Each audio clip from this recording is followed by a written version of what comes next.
بس افراد کار چاہیے.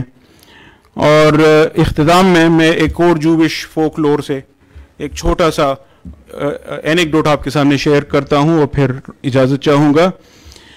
شروع میں بھی میں نے ذکر کیا اسکندر اعظم کا واقعہ تھا اور انصاف وہ قبیلے کا سردار کیسے کرتا تھا اور سکندر اعظم نے کیسے کرنا تھا. تو انصاف کے تصور پر ایک چھوٹا سا واقعہ. کہتے ہیں کہ ایک بڑا مشہور یہودی ربی تھا, یعنی یہودی قانون کا ماہر تھا, ربی ہلل اس کو کہتے ہیں, ہلل.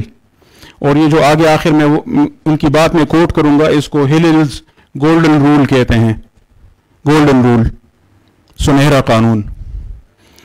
کہتے ہیں ربی ہلل کے پاس ایک رومن آیا اور اس سے کہا کہ کیا آپ ایک ٹانگ پر کھڑے ہو کر پوری شریعت مجھے سنا سکتے ہیں؟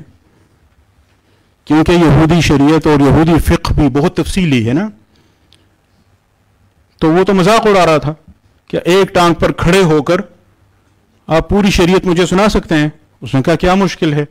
ربی ہلل نے کہا, ایک ٹانگ پہ کھڑا ہوا اور کہا کہ جو تم نہیں چاہتے کہ لوگ تمہارے ساتھ کریں وہ تم ان کے ساتھ نہ کرو.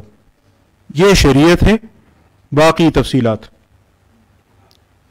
جو تم نہیں چاہتے کہ لوگ تمہارے ساتھ کریں وہ ان کے ساتھ نہ کرو.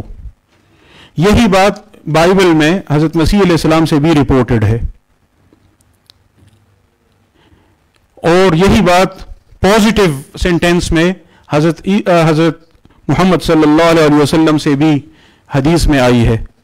لا یؤمن احدکم, تم میں سے کوئی شخص اس وقت تک مومن نہیں ہو سکتا حتی یحب لاخیہ ما یحبہ لنفسہ, جب تک وہ اپنے بھائی کے لیے وہ پسند نہ کرے جو اسے اپنے لیے پسند ہے. تو جو تم نہیں چاہتے کہ تمہارے ساتھ ہو وہ دوسروں کے ساتھ نہ کرو, اور جو تم اپنے لیے چاہتے ہو وہی دوسروں کے لیے کرو. یہی قانون کا اور یہی انصاف کا بنیادی ترین تصور ہے. آپ کا بہت شکریہ.